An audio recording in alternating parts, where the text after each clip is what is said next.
Dave's Vault, my fellow gamers. Here we are just looking at what I'm doing, part of a larger assembly line paint job, as I've been talking about the past two videos. We have here my rest of my Nameless, and including the unprimed, uncleaned, gigantic monster here.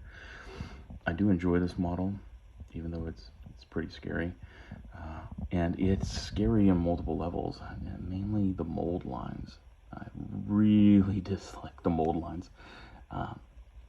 It's not like a metal model where you can file them off and it's nice and clean.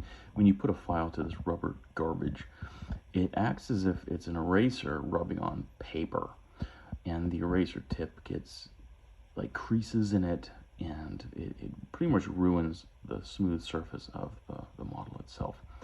So you actually have to carve the mold lines off, and it leaves kind of angular and flat spots.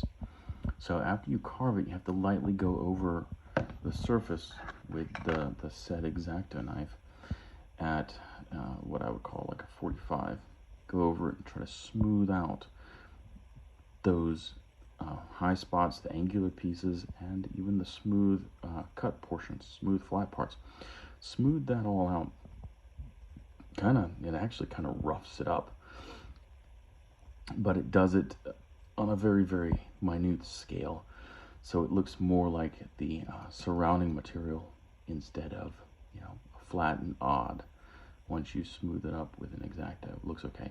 But if you were to take the mold line area and just start smoothing it, as is, like you would a metal model or something that's made of hard plastic, because this technique really works well with hard plastic. If you were to do that, then it would crease the material and make it look just terrible. So initially you have to carve, then you get a smooth, but do it very, very lightly. Once all the carving is done, it's basically to rough up the carved areas. So he has so much. These prefabricated and glued together models from the people at Dead Zone Mantic, I should say, at Mantic, they're kind of crap, actually. They're good for like Monopoly style games, stuff like that, but as far as fine miniatures, they're kind of crap. I mean, it's a pretty cool miniature, but you got to go through some hoops to clean it up properly. And I do enjoy this model. I bought it for a reason, because it's cool, but yeah. Anyway, and you have to do that for most of this, because most of this is Star Saga stuff. You got your dedicated resins, which are wonderful to work with, and this really ugly thing is a resin model as well. I mean, I say it's ugly. It mixes basically static pose. I mean, the legs are very, very static. It mixes static pose with really bad sculpting. It's just a terrible model. On the other hand, these guys are pretty nice. They're very static, but I really enjoy the shell. They have good elements in this model here. I really like the ogre model. But anyway, this is what it does. You prime them all one solid color. What I do is start with a base, and you just paint them all the same color. Then you're ready to go on with things. Like I said in the previous video, you're going to start labeling your paints, your paint pots, so you don't forget where you leave off. Because just like gamers, we are gamers, you're going to get the shiny new toy syndrome. Or what I have here, this is I'm sick and tired of looking at you unpainted in my case syndrome, which is what this is here.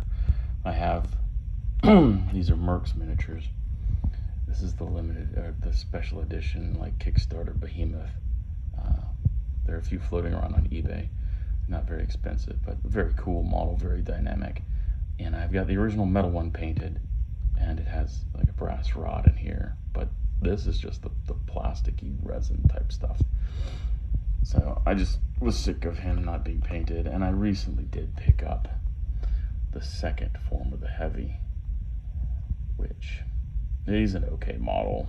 I don't like the later sculpts, the second edition sculpts of these models. Now, this guy is only in plastic. They don't make a metal version of him. And he came out during second edition, so it's not like they had one originally that was in metal and then they reproduced. Not the case. But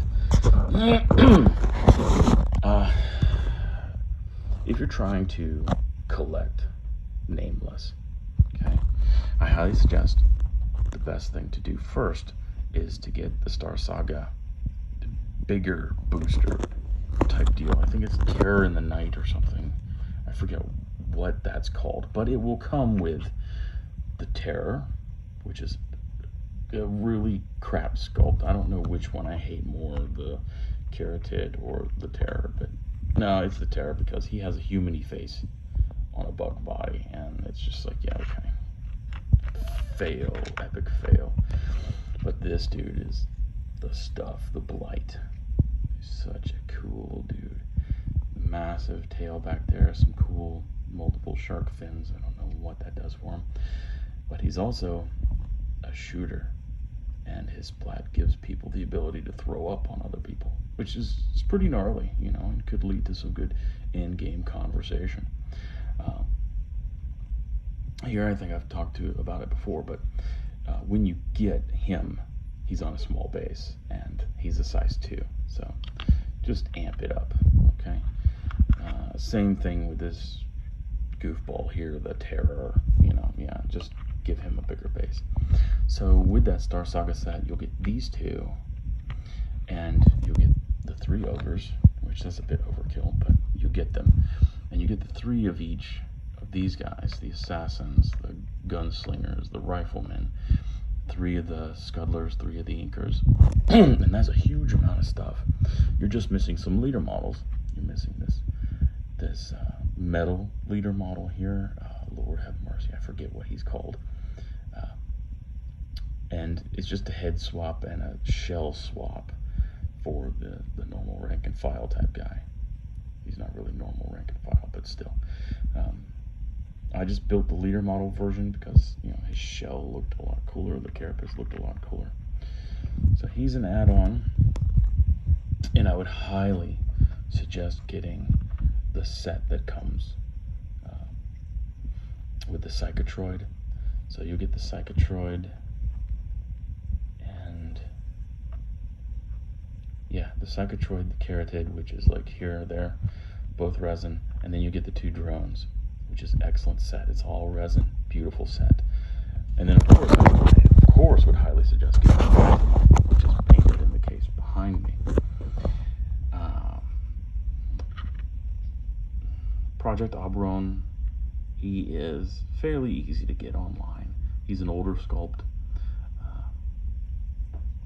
Just one of the squid face dudes that you can use. Oh man, an assassin went down. And then here, this guy's pretty hard to get. He's called the Fear. And aside from his limbo pose, if believe it or not, he was way back there. I had to put hot water on him, or no, the hair dryer. You put a hair dryer on these guys and it works so much better than hot water.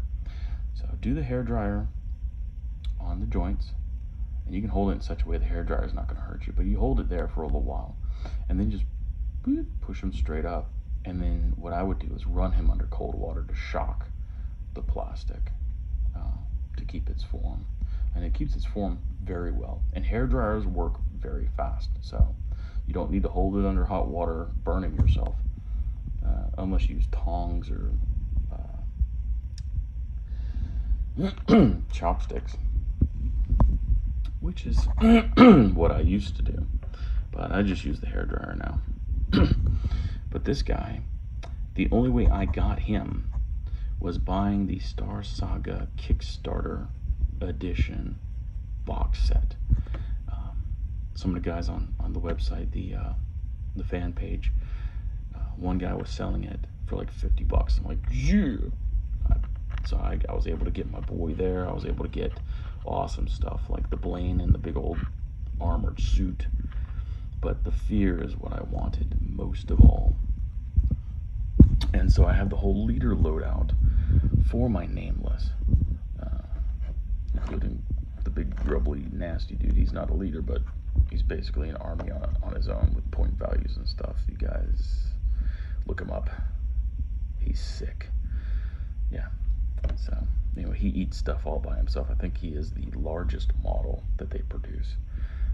And he'll take a 1A and, you know, yeah, he'll do bad things to a 1A.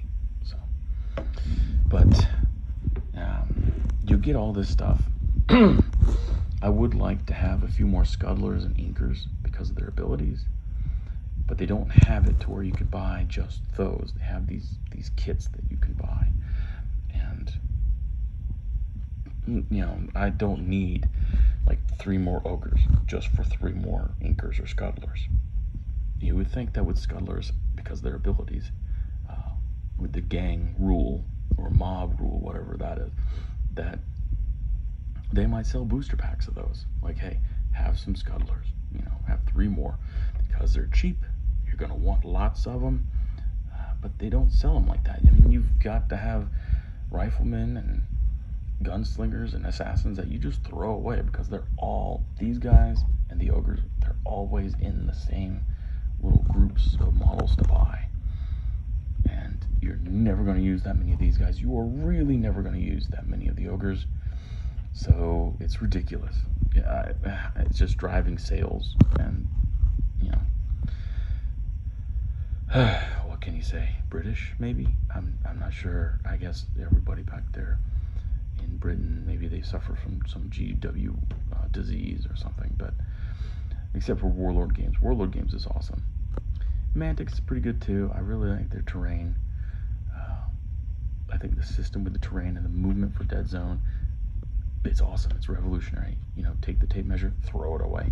Awesome. Unlike Mercs, which I'll be doing a rules beatdown, not breakdown, a beatdown on their rule set. It's terrible. I got in the game late, and I fell in love with the models. That's what I did. And that's a good thing. You know, there's several different game systems that can use these models. And I can homebrew all kinds of stuff all day long, but the models are fun to paint. The rules to the game, they completely blow. And I'll go through that later on. But yeah, I just wanted to kind of show off, like, this is my force. I do have some other things in the cabinet behind me, and I would like more things. Like, I don't have the Spawn, the great big dude. That's a Dreadball character that they made available in Dead Zone, and I don't have any of the newer stuff that I don't even know if they've released it yet, but it's in the book. So I don't even have the new version 3 rules because it's like, I don't play. I just paint. I'm just painting stuff. And here's to show you, that's all I do. Is I got my ballast mix on here, and you put down the base coat. Mine happens to be, apple barrel, nutmeg brown. So that's the initial coat. And then what you'll do is go over that. See, this is so old, it doesn't even have a label, and I'm still using the mess out of it. And this is probably one of my favorite colors. It's a caramel apple, is what it's called. So caramel apple color, if you can find it. Oh, it's amazing, very versatile color. Tans are always excellent to have on you. But what you do, just dry brush a little of that on the top. It picks up all the little stones, really makes them pop, and gives your base depth. And later on, you can add tufts. You could paint blood splots or whatever you would like to paint on this. You could do that.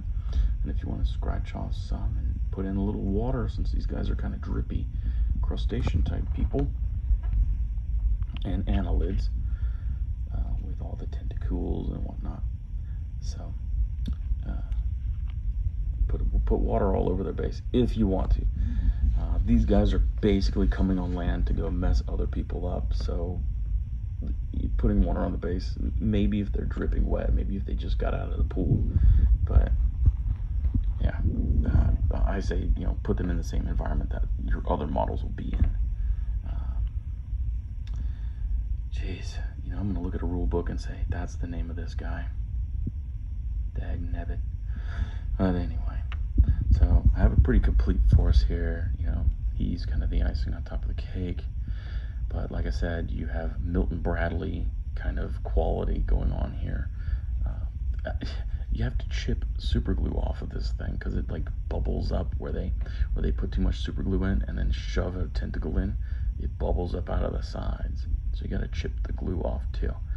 I don't know if I could show you, but like some of these plates, like there's sections that glue on in different manners, so the mold lines run differently. On some of these, the mold lines run straight down them and then go down each side of the plate, and in others it just goes around the edges and there's no mold line down the side or down the middle.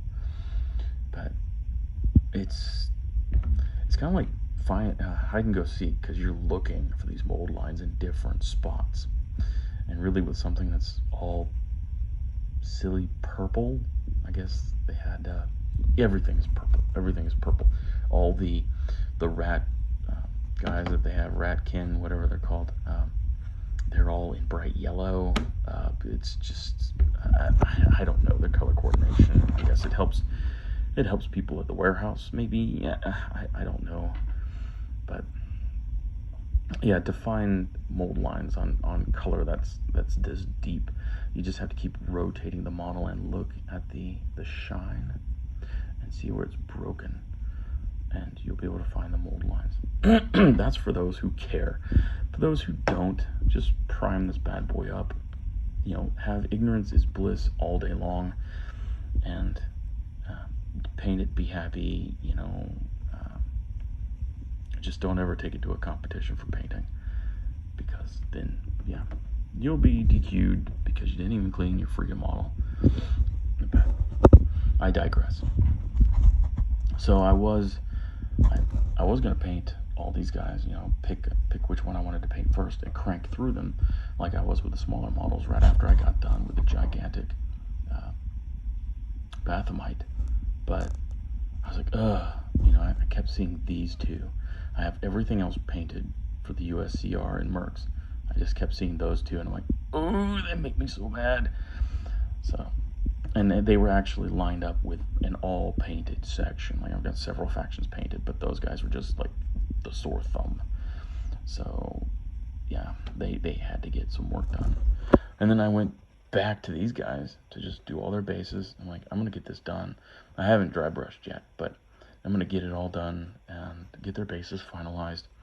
And then I think what I might do is just go ahead and assembly line everything. Just do it.